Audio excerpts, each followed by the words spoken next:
All right, everybody. Welcome to the Sip and Savor hour of the Samia Henderson Show. I hope you have something to sip on. I hope you're ready to get it in because I have a great guest coming on with me today. And I want you guys to get ready because here she comes. And it is CABRYL. Where you at? Can you hear me? Can you hear me? All right, guys. We got to bring her in. Can you hear me? Oh, I think she's frozen. Let's see if we can get Brielle in here.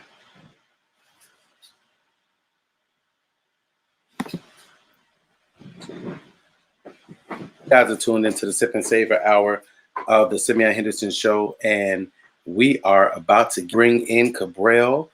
Give me 1 minute.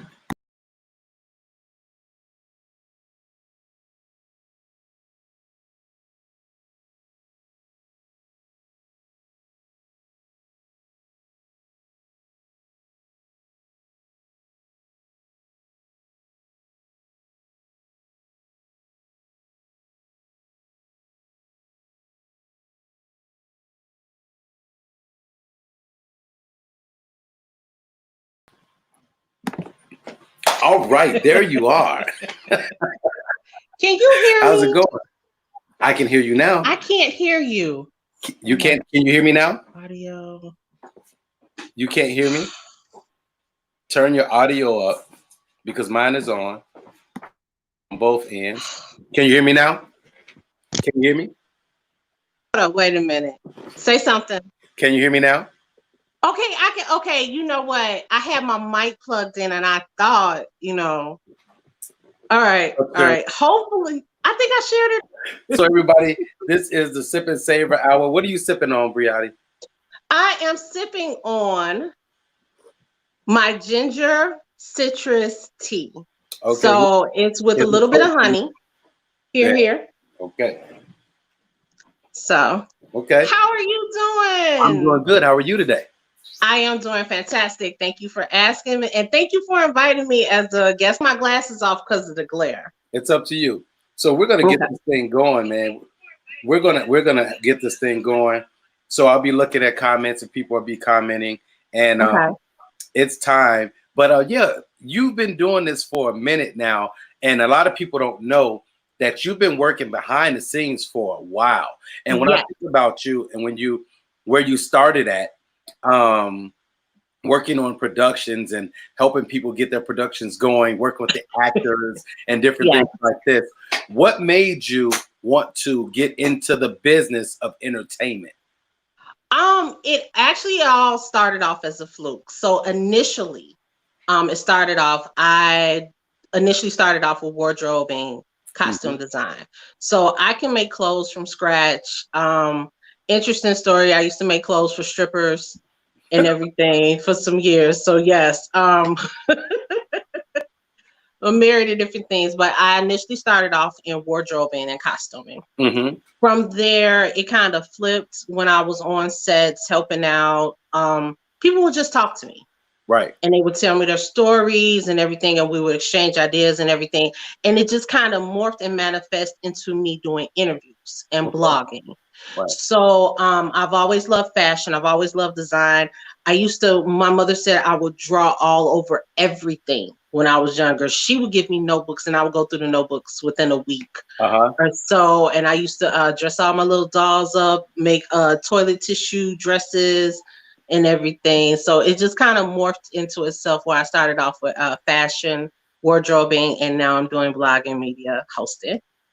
Okay, so let me ask you this. So when you got into hosting, who were some of the people that influenced you and made you say, that's something that I like. I would love to try that.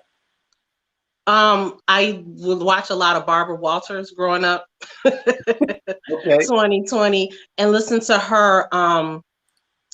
her interview people, and for someone to share their story with you, regardless of who it is. It could be an A-list celebrity, it could be somebody on the street, just anybody, just for them to share their story with you, that's a blessing in itself. And that's something I don't take for granted. And I'm very humbled by it. No matter who I talk to, no matter what I cover, to get that story shared to me, for them to share that experience, for them to allow me into that part of their life is a beautiful thing. So Barbara Walters, I also like The Breakfast Club. Yeah. And their interview style, because you're talking about it's coming through 3 different people. So I watch a lot of The Breakfast Club. In addition, Oprah, of course, and everything. She basically snowballed it for Black and African American, and I hate the word minority, so we're gonna say women of ethnicity. Okay. You know. Okay. To do interviews and everything, but it's just a myriad of different people that I will watch over the years. I love the way Whoopi Goldberg does her style on The View. I love, gosh, I want to say, is it Tia Mallory that was on The Talk? The Talk, yes. Right. So, just in the conversational flows that you want people, when someone talks to you about their story, when someone shares, you know, their event, or whatever the case may be, you want them to feel comfortable enough to have that flow of the conversation. Right. And that makes sense, because it's one of those things. Let me ask you this. It's one of those things with being a host. You have to be very personable. Yes. You have to be a sponge. You have to be willing to obtain knowledge, get knowledge and information, and listen to people. Let me ask you this. Growing up, whether it was grammar school or high school, what was your personality like? Were you super popular or were you quiet? I was a super popular lame. Growing up, you gotta explain that. A popular lame. Yes, a popular lame. Okay. I am still considered a popular lame. But growing up, my home life was very interesting. But I made it a point, because I'll say from 4th grade to about my freshman year of high school, we moved a lot. Right. So in the case of the moving a lot, and didn't know what school district you're going to be at, and didn't know who you're going to be around, I made it a point to get to know people and to like break out of that shell. So I'm the most sociable introvert you'll probably ever meet. Right. In doing that, I've learned to different people of all types of dynamics. So when I say a popular lame, I didn't hang around the cool kids. I didn't hang around the jocks or the nerds or whatever. I was just my own entity that everybody tends to know. Right. And I think that's so important. People have to find their niche. You have to find who you are and what works for you. And I think a lot of times people miss that. And once you can really see that and find that, that's when you can have more success. And let me ask you this. Let's go back to, I'll give you an example. I remember you worked with 6 Brown Chicks. And I still do. And you worked with 6 Brown Chicks. And I had the pleasure of working with you guys. That's where we first met. Yes. That was years ago. That's what right. And if people don't know, we were a part of a traveling play that was sponsored by Ford Motor Company. We performed on Broadway for Social Media Week. In addition, we performed in Detroit, here, and I forgot where else. It was one other place, but that was like the best 6 months experience. And I got that off of happenstance. I didn't even really audition for the part. It's really funny. So let me tell you the real quick story behind that one.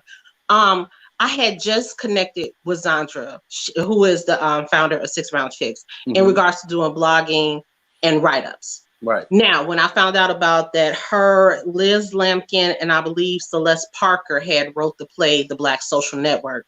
When I found out about the auditions, and Christopher Nolan, if you all don't know who Christopher Nolan is, he's a writer, director, producer that's located here in the Chicagoland area, who has a myriad of films and everything that's been on the UMC channel, BET, et cetera, et cetera. Exactly. When I found out about the auditions, I went to the audition to see if I could do wardrobing for the play.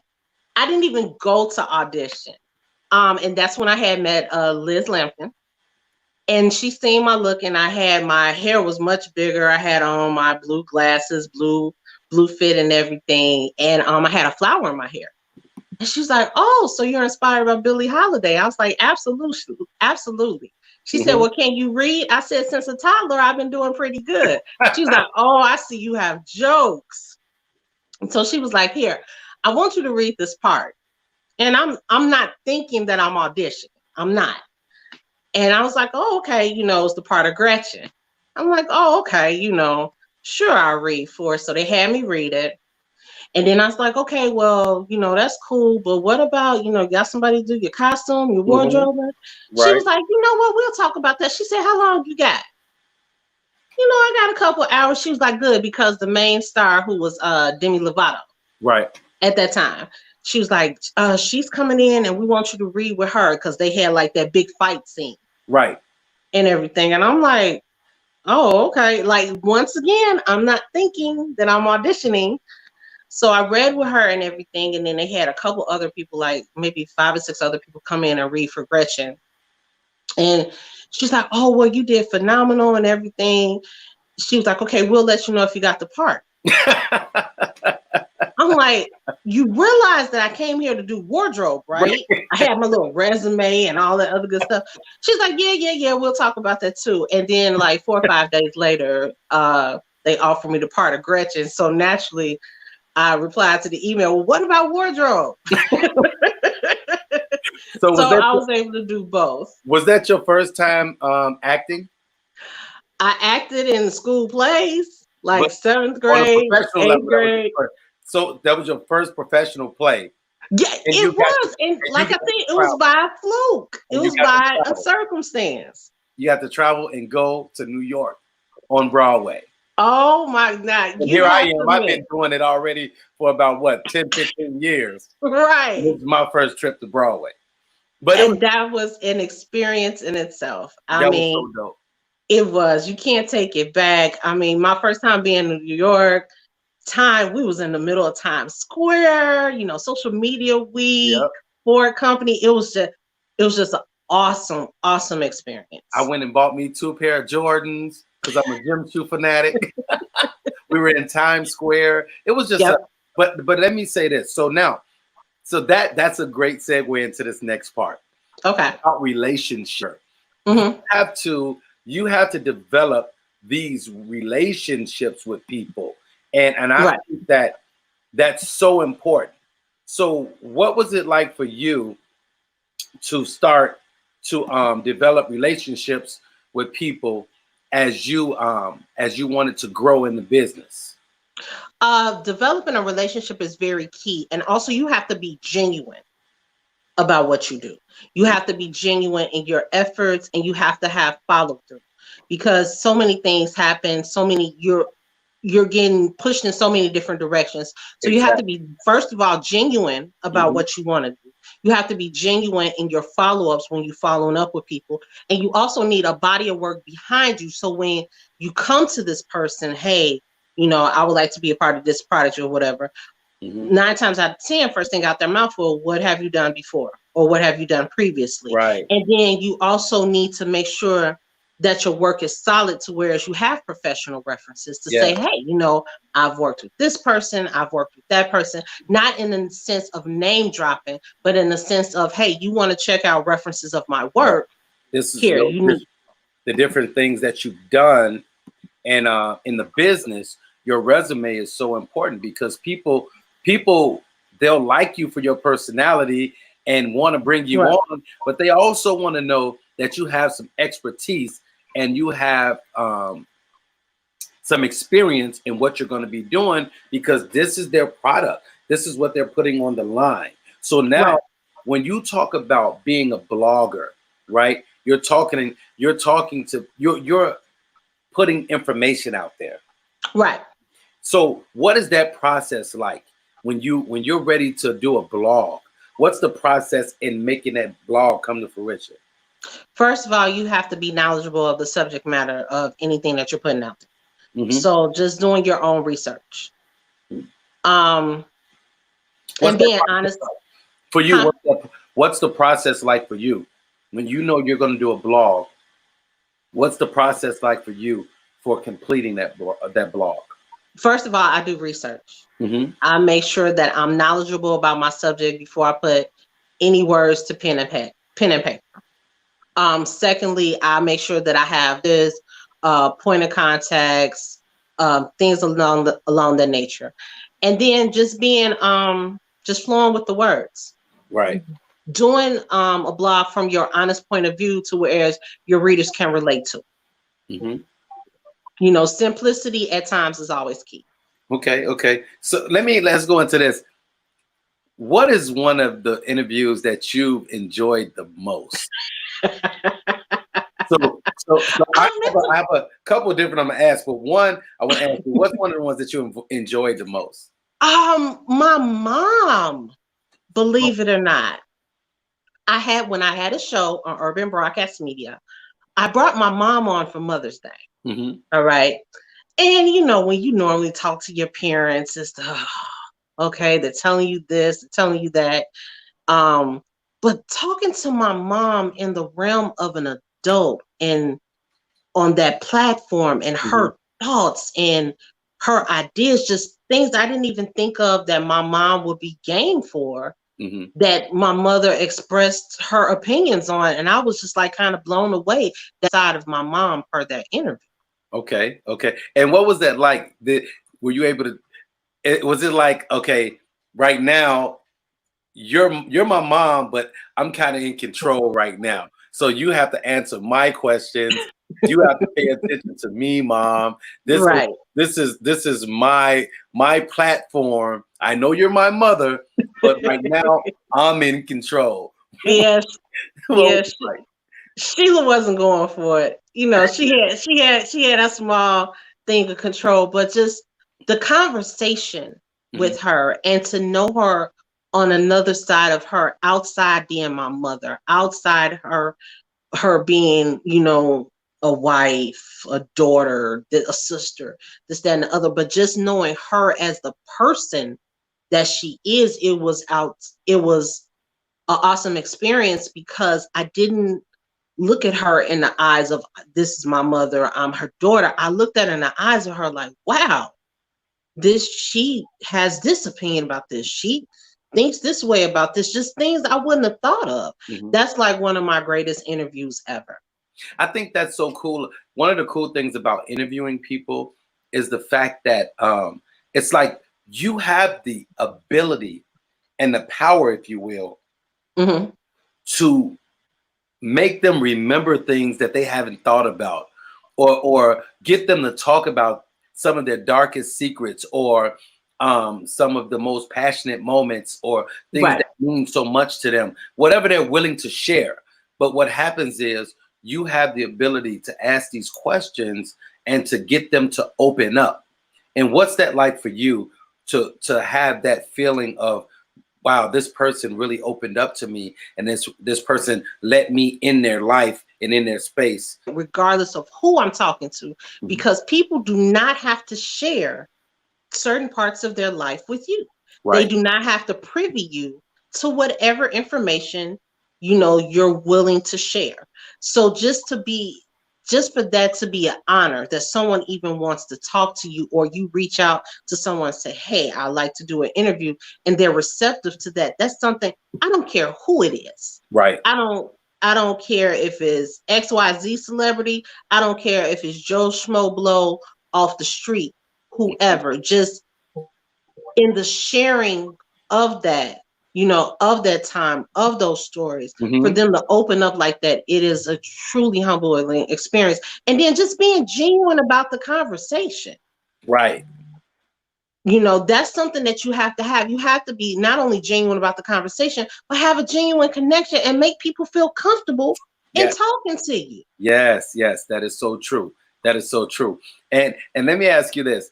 We'll come back to that, but I had a few more questions I need to ask you. Okay. What was your worst interview? I mean, the interview that when you did that interview, you were like, I can't wait till this is over. I just, whether it was something you did wrong, whether it was something that the people weren't doing, what was the one that you were like, I can't wait for this to be over. I don't care if no one ever saw it. This is done. I'm gonna learn from it. It wasn't so much a worst interview. It was a very interesting experience. But I I interviewed a gentleman a couple years ago on the video blog. So I go by a hashtag CABRYL CHATS. Mm-hmm. And if you search that hashtag, it's going to pull up majority of my Facebook video. I call it FB Live interview series on Facebook, which I do. But I interviewed a gentleman and we were talking about the Moors nation and the state of the Black man in the United States, Western ideology, right, and everything. The interview with him was fine. When it came to two of his colleagues, though, that was a whole another can of worms. And the one guy, he kept trying to shut me up because, you know, I'm a woman, I'm westernized. Wow. I don't know what I'm talking about. I should know my place. It was just, it was like, wow, someone actually thinks that way because of someone else's gender. Wow. And everything. And like I said, with the initial gentleman, the interview was lovely. I mean, he was giving me tidbits and insights about our history that I knew part of, but not the complete story. Whereas it was insightful, it was very informative. But when his two friends got on, I was like, okay, that's cool. I was just thinking to myself, you know, I really don't have that much bail money. Right. So now that's a great segue. What is it like for you? Not only you, but women in general. What is it like for you all to be in a position where you have to interview people, whether it's entertainers, athletes, authors, doctors, lawyers, whatever it is? What is it like for you being a woman and being in a position to do those things? And sometimes it seems like you get pushed back because you're a woman. Yeah, I've experienced that too, to where if I had to been real assertive for certain things, like, yeah, excuse me, yeah, me, yeah, that, you see that? Hold on, where's that? Yeah, that right there, CABRYL CHATS, yeah, that's me. Spot right here, that's me. You just have to be assertive in things that you do, and always just always remember, you always gonna have somebody tugging at your ankles, regardless of what you do. You know, you got to learn to kick that off, brush that off your shoulder, and keep it moving. And adjust accordingly. Always be ready for your worst case scenario. Right. Be cognizant about what you say, what you do. Always remember that you're in a professional position. Always keep that in mind. And then keep in mind that you really don't have as much bail money as you think you might have. So you wanting to choke somebody or make them realize the value of their air as you're wrapping and hugging their neck, at times is not really worth it unless you do it outside of camera angles. But I do not condone violence, people. So what is that like? I know you've been in a situation like that. What is it like to be in a situation where you're in the environment where it seems hostile? It seems like, you know what? I really don't want to be here, but this is my job. This is what I do. I need to get this story. I need to find out what's going on. I need to relay. I want to just put hands on several people. You just want to bless somebody with them Floyd Mayweather combos. I know. You know. Laying the hands. Shouts out. Don't think it's nice. That's a whole nother story. So let me partner, I got you.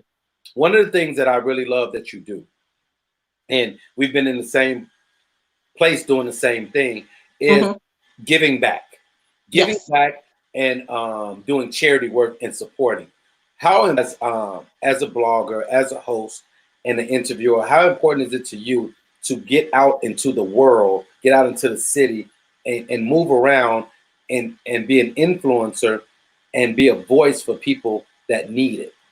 I've been doing that, but I've been doing volunteerism and charity work since I was 10. I'm the reason there's a Boys and Girls Club in Bellwood, Illinois.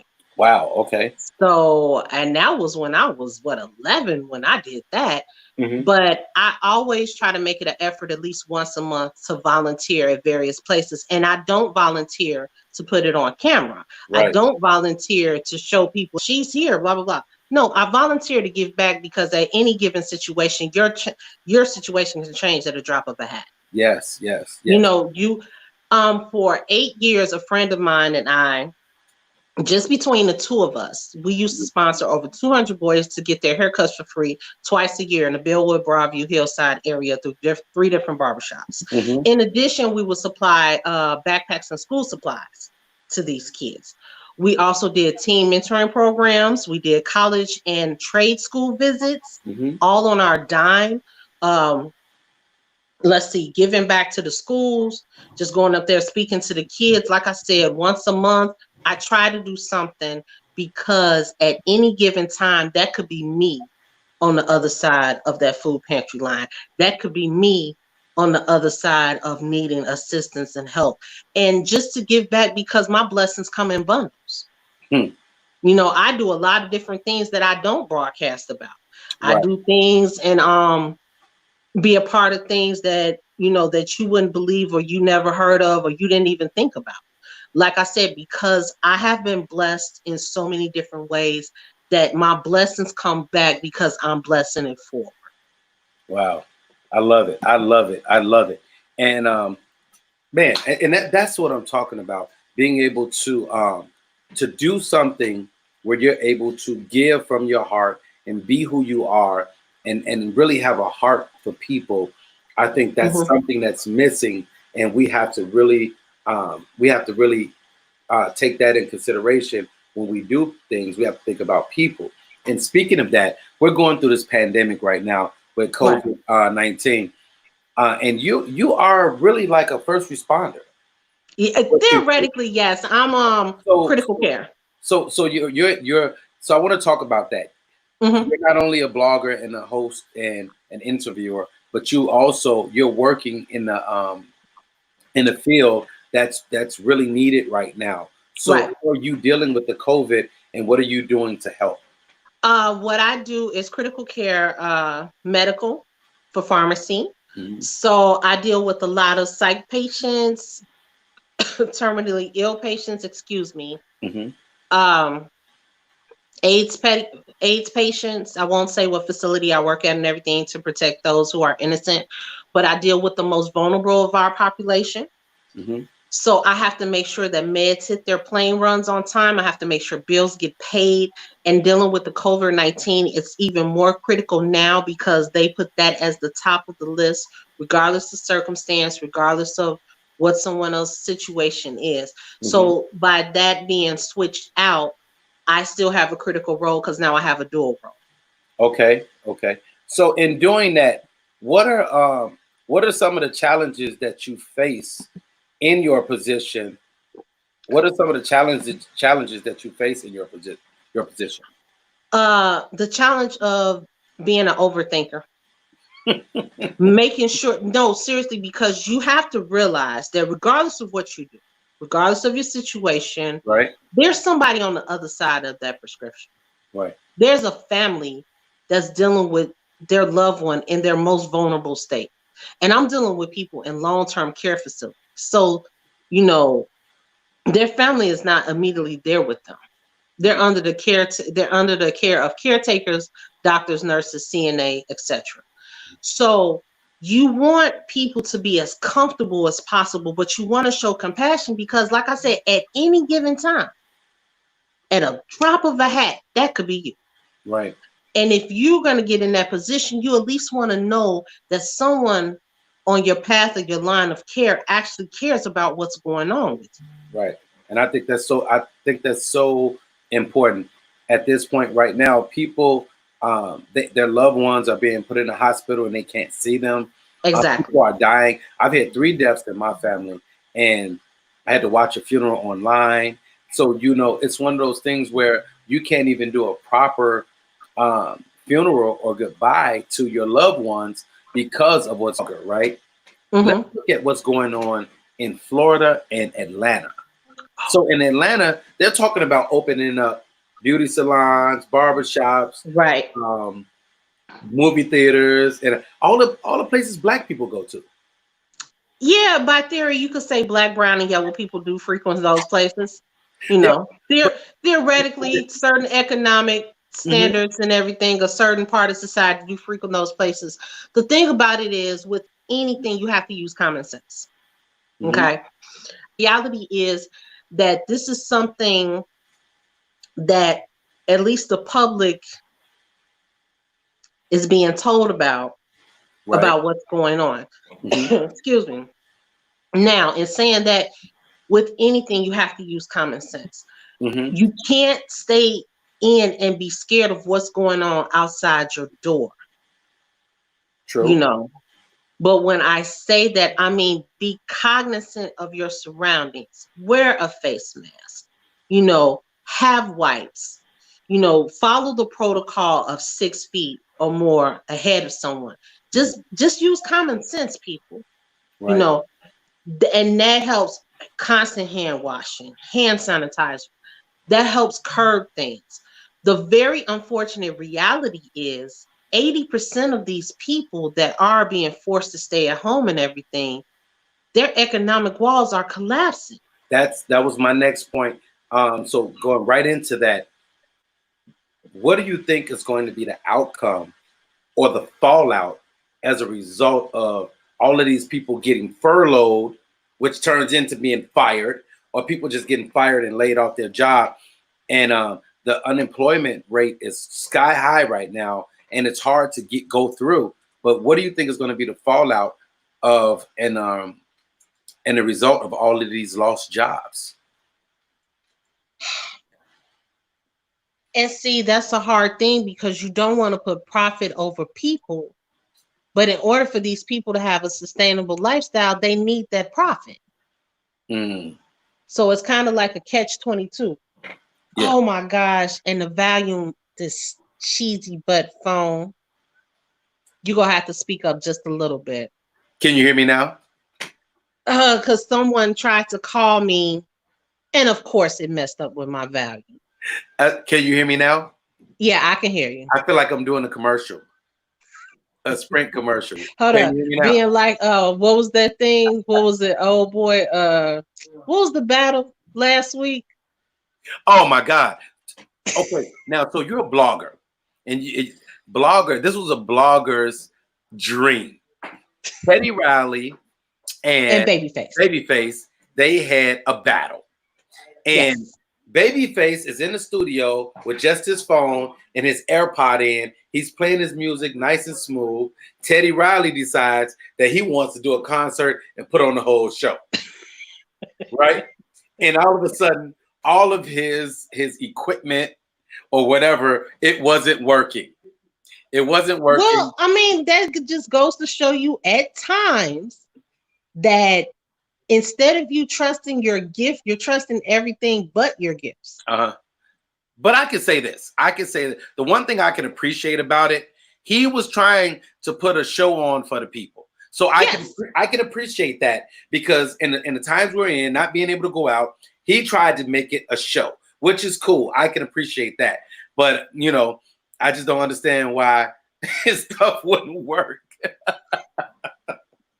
So, but it's one of those. Look, he could have pulled one of his grandkids in, and that's it. A teenager off the street, somebody to help him out. When in doubt, just get your kids, especially when it comes to the social media. I'll ask my kids in a minute, because I know, I know they're on it and they know it, right? So moving along. Now, I'm enjoying this. I appreciate you taking the time to sit down with me on the Sip and Savor Hour, just so we can talk, because the purpose of my show is to give a voice to the people. And I want to talk to everybody from up and coming to overcoming and just entertaining, sports, whatever it is. I think that we deserve a platform to tell our story and to be a part of something bigger than ourselves. And my question to you is this: being an interviewer and a writer and a blogger, have you written a book yet? And if you haven't, is that in the works? You know what? Yeah. Shout out to a particular friend of mine who is a higher level educator. We got to talking about that, and he was like, "Oh, you should write a small journal book know-how and everything. And I've already gotten the title and everything, and the title was really funny. But I'm not gonna say the title yet, but I've already started the footnotes on it. Okay. So, and it's just gonna be a how-to just to get out your own way. That's all. And I think speaking of that, I think one of the things that we have to understand as people is we have to understand that there are things that we want to do in life, and we can do them if we just get out of our own way. And what I mean by that is we have to stop talking. We will talk ourselves out of our victory or our success because sometimes we don't believe that we're worthy or we should be doing it, or if we really can do it. And I'm not talking about myself, of course, because I'm a motivational speaker, but even being a motivational speaker and an influencer, I need motivation. I need encouragement. So I turn to people, I turn to readings and videos. And what has it been like for you staying encouraged as a writer and a blogger as you continue to grow? What are some of the things that encourage you when you feel like you don't want to do it anymore or it's too hard? My encouragement is from having talks with myself in the mirror at times. Oh, you must have did a 30-day refocus challenge. Because that's it. You are your own worst critic. You are your biggest cheerleader. There are going to be times when you have to clap for yourself because nobody else will. Yeah. There are going to be times to whereas you're going to have to check yourself because nobody else will. You have to be acknowledgments of your failures and also have to be hungry enough for your successes. Okay, I like that. I like that. I like that. And what was the song? You better check yourself before you wreck yourself. That's right. Because I always say that it begins with you and it ends with you. Yes. Right? And when you know that there's going to be trials in the middle. There's going to be roadblocks. There's going to be hurdles. There's going to be ditches. There's going to be blackouts, whatever you want to call them, roadblocks. But what you decide to do on the inside of you is what's going to determine where you're going to end up and if you're going to finish the race. Exactly. And then you also have to remember now, you want to know what your competition is? You. Me and you can do the same thing. We could be on the same platforms or whatever, but I can't do it like you and you can't do it like me. That's it. There is enough room for everybody to be successful, however you define success. But in that definition of success, you have to remember you are your own competition. Yeah. So what I'm trying to do is be better than the person I was yesterday.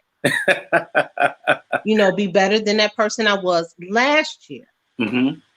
And that's what I think people sometimes we have to understand that, every victory is a victory. Don't discount the small victories and the small wins. Don't say, oh yeah, but that was nothing. No, it's something. Because as they continue to build up, as they continue to grow, and you continue to win and move forward, it turns into something astronomical. And I think that's what we have to do. We have to stop discounting or downplaying our victories. Even for someone, getting out of bed might be a victory for them. Someone who can get through the day without using some type of substance to aid them through the day, that's a victory for them. Someone who was able to make sure their child understands their work, that's a victory for them. Right. Victories are, insert adjective here, insert, the meaning there. Victories vary from person to person. Right. My victory is, and this is a daily victory for me, at least I try to, is being a blessing to others. And when I say a blessing, excuse me if y'all heard that bird. No one heard it. That felt great. We know now. It came from the soul too. Ooh, quivered.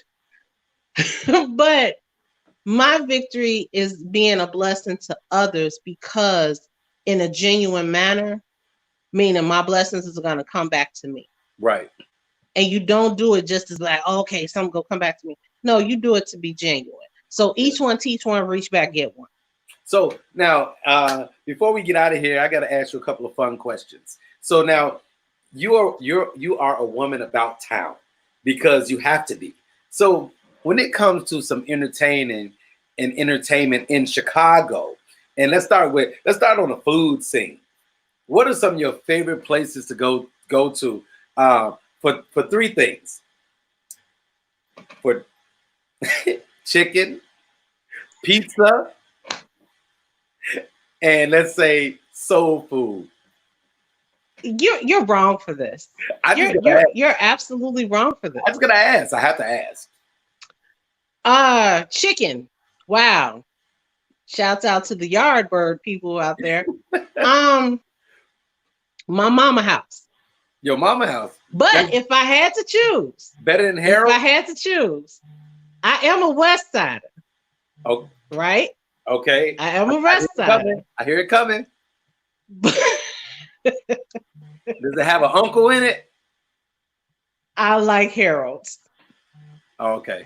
It's hard to choose between the two, though. It really is. Between Uncle Remus, because Uncle Remus on Central and Madison be hitting. But the Harold's awful. I think was that. I want to say 55th in Indiana. Yeah. Baby. So, I mean, it's hard to choose. Pizza. All right. I am a home run in girl. Oh, me? Oh.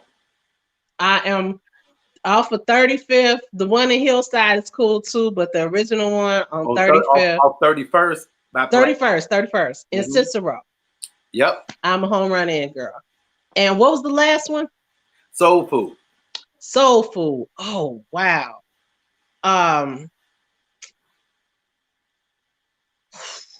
You got Priscilla's in Hillside. That's very good. I've had Dusty's a couple times. Yeah. That's in the south suburbs. But yeah, Priscilla's, Dusty's, that's pretty good. But if you got some recommendations for me, I mean, come on, I have cheat days, people. Hashtag Journey to Lose a Century Plus. You forgot about I forgot about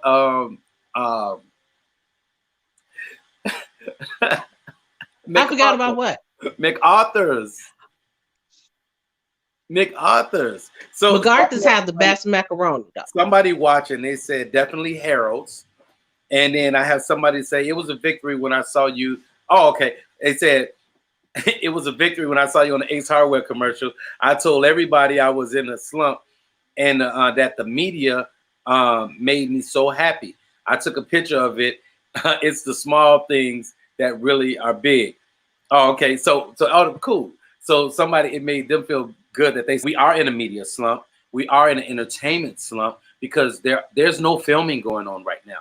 So to you and all my fellow actors and entertainers, writers, bloggers, and people of influence and in the business in whatever capacity, I just want you guys to stay encouraged because this too shall pass. And right now, you can still be working on your craft. You can still be getting it together. You can still be making your way and preparing for when it's time for you to jump back out there. So let me ask you this.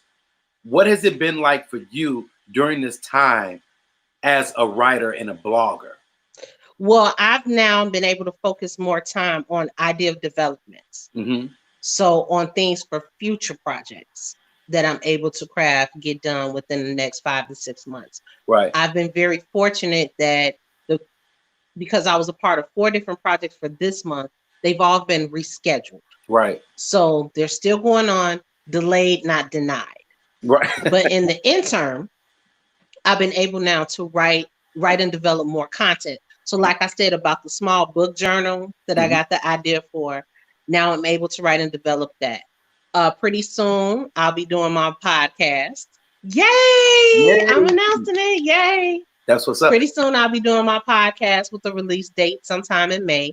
So I'm able to develop and write content for that. Okay. In addition, my website. So now I'll be having my own hashtag CABRYL CHATS website that's coming very soon too.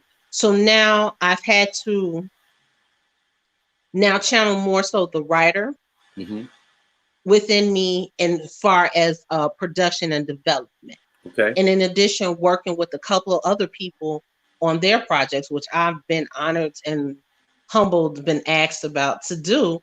So for them to reach out to me to work on their projects with them while all of this is going on, it has been a blessing in itself. So it just put me down another avenue of things. You know, it's just the reinvention of self. Yes, I appreciate that. So I had people talking about the food they like. Somebody said they miss MacArthur's. Big shout out to Miss Keisha. She lives in St. Louis now. She's like my little cousin. And Lynn Turner, she said that Italian Fiesta can't get no ghettoer than that. Oh my God. Okay, so wait a minute. So hold up. I'm a West Sider. Like I'm a West Side. K-Town, Bellwood. Shout out to the Woods Finest, Maywood, Broadview, Hillside area, 21st and Kildare. Yeah, that's me. Guess the first time I had Italian Fiesta? 2 months ago. Last month. Before all this Italian Fiesta, I'm gonna tell you right now, so when I was a police officer, I worked in Hyde Park. There was one right on the corner of 47th and Lake Park. Right? I remember the first time somebody said, "Man, you gotta try this pizza, whatever." I'm like, "Yeah, whatever." I got it. I'm like, "Man, this greasy stuff." I ate that pizza. Let me tell you, I would make special trips just to go get me one little personal one, and I would eat it before I got home. I had it, like I said, I had it last month, same place, 47th and Lake Park. I happened to be over there for something. No, I'm sorry, not last month. About 2 months ago before all of this hit. I happened to be over there for something, and I was talking to Akila McCord of Bedroom Banter. And she was like, "You still ain't had Italian Fiesta yet?" And it was one of the days where I do my had my cheat days and everything. I'm like, "Oh, okay, I can get a small slice, a small snippet." Right. I did. I ate half of a slice, but that was heavy because I put the other half in the freezer. My fat cells was happy. They was like, "You have been depriving us of such delicacies for so long." Man, look, let me tell you something about people. I love people. When you talk about certain things, people chime in. We're talking about food, and everybody's sending me all these messages. I had somebody say, "What about Johnny's?" So Johnny's hot dogs, that's on Grand and Pulaski. That's the bomb. And then my boy Eugene Posse, Go Mob, what's up, frat? He said, West Siders know all about Jimmy's on Lake Street. Jimmy's on Lake Street is the bomb.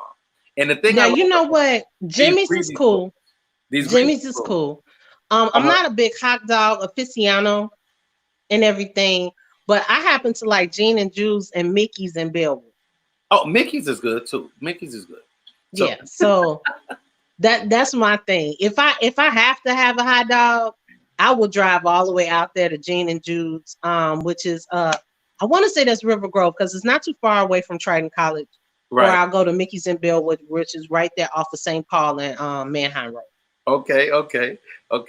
So, so you guys been watching the Sip and Savor hour of the Samia Henderson show. I have my girl CABRYL Briati with CABRYL at CABRYL Chats. You can check her out.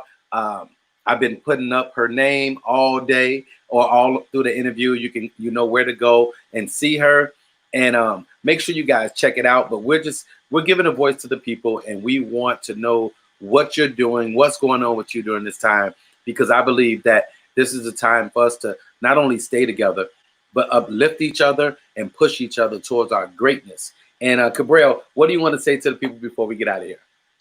I want to say be surrounded by blessings. You know, we're hearing so much bad news. We're seeing so many people become our ancestors. You know, I don't like to use the word death too much. I don't like to say someone has passed. So I would say we are seeing people become our ancestors at all ages.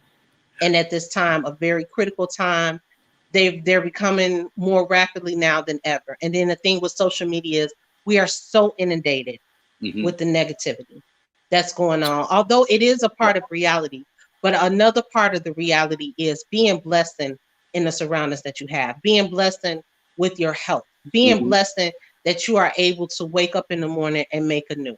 Yes. You know, make amends with not only people that you might have messed up with, and you don't have to let them back in your life. You can make amends in the mirror and be like, "I forgive you," and then let them go about their way. But make amends with yourself. Anything that you want to do, anything you want to be a part of, get started. Once again, there go that burp. It feels great. But just put one foot in front of the other, and get started on the path that you want to do. Because once we become an ancestor, that's it. That's all we have. Just being a blessing to others. And be genuine about things that you want to do. Be genuine about those that you connect with. Genuine positivity, just put it out there. So that's why I want to say to everybody, although everything that seems like it could go wrong or whatever, put some glitter on your duct tape, strap it on, and then just keep going. We are going to be okay. We're going to be on the other side of this. We are resilient. We are resilient. And I appreciate you for saying that, because I think we have to understand and we have to know who we are and whose we are. And when we do that, that's when we will rise up. I want to give a big shout out to Latoya Hunter. She's on there. She said, "Love you, boo." Talk about you. And I have the shirt that I'm wearing today. Yes. God made me dope. I want my hoodie. Support Black businesses. This is our sister, Latoya Hunter. And not only that, I have, here, I'll be right back. Don't go nowhere. Don't go nowhere. I need you guys to support the brand, the Be Symbolic brand. Okay, so check it out. I figure everybody else was making shirts with their faces on it and their logo and things like that. I figured I would do one too. Check it out. I need that shirt. I'll pick it up from you. I want that shirt. So I'm like this. I'm like, Michael Jordan has a shirt. Obama has a shirt. LeBron James has a shirt. Serena Williams has a shirt. Martin Luther King had a shirt. Malcolm X. And you know what? I didn't even think about. I have a shirt and a hoodie made by Toya Marquise of the Patch Club that she made for me with CABRYL CHATS all over it. See? Why didn't I wear that? I'm sorry, Toya. We have to start supporting each other and uplifting each other. And Toya said I have you. Tell me, Toya, text me your address and your size, and I promise you I will get you your shirt. I promise. Okay. So I know you're familiar with Landon, right? The makeup artist to the stars. Oh my God. So I worked with Landon years ago on a pilot, is when I first met him. Uh-huh. Go ahead. I'm listening. He was just phenomenal. I mean, his words of wisdom that he told me stands to this day, because when I was on that set, I was doing wardrobing for the pilot, and he just said, "You just have a natural gift that people gravitate to." Yeah. And this was way before I even thought about like talking to people or interviewing, whatever. He's like, "You're gonna make something of that," and it's just now it's coming to fruition just for someone. And he's poured various things into me every time I ran into him over the years. I love Landon. Let me tell you something about Landon. Landon is a really great guy, and he's very honest. Landon took my first headshots that I ever did. Wow. I still have those pictures. And we've been friends. We're brothers. We worked on movies here in Chicago and LA.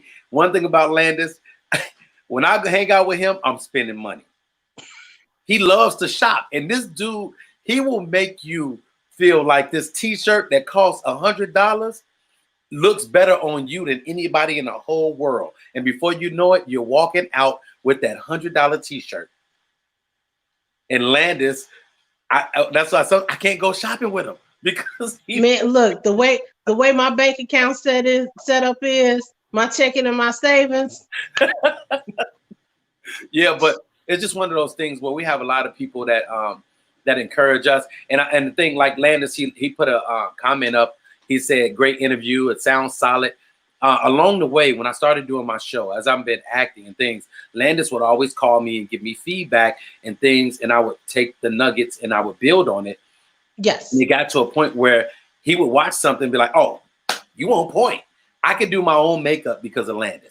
Landon taught me how to do my makeup, gave me everything I needed, and I only need a little, but he showed me how to do the things I need to do. But what am I saying? I'm saying people that will invest in you and your abilities and your talents and help you. There's a lot of people that's going to say something, but they won't tell you how to get it right. They're just going to tell you what you're doing wrong or tell you what you missed. But when people can tell you how to get it right and how to make it happen, those are the people that you need pushing you, because they really want to see you win and be successful so you can be your best. Right. And I've been very fortunate. Danielle Carroll, who is an awesome jewelry designer that's located here in the Chicagoland area, she's my height twin, because in my mind, I'm like 6'7". Like in my mind. You know how tall I am, Samia. I tower over you. You're probably like, yeah, tall.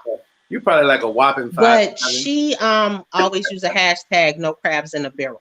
And I've been very, very fortunate with things that I've done, people I've connected with in a genuine manner, that I haven't experienced that, although I know it's out there.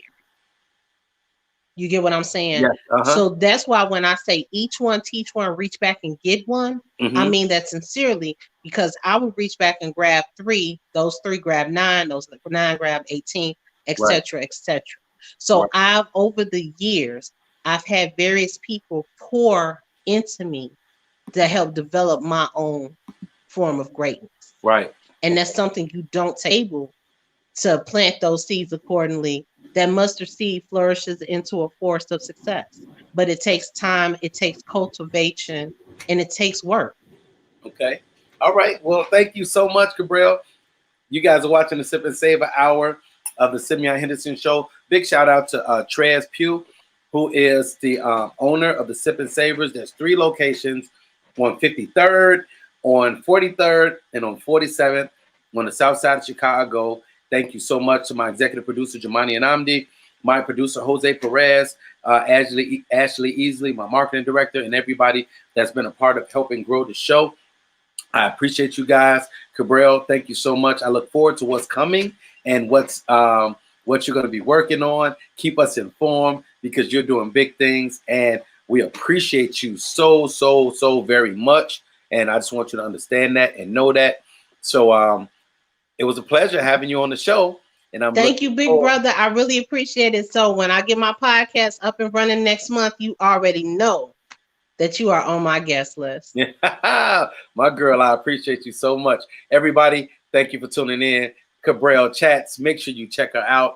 She's doing her thing. Hashtag CABRYL Chats. And yes, and if they have an idea or anything, something you want me to interview, write up, review, anything of the sort, reach out to me, CABRYLChats@yahoo.com. And that's how you spell. And there's CABRYL Chats right there. CABRYLCHATS@yahoo.com. Or friend me on Facebook, CABRYL Briati. Facebook hashtag, Facebook, Instagram, and Twitter. All right. I'll see you next time. Be cool.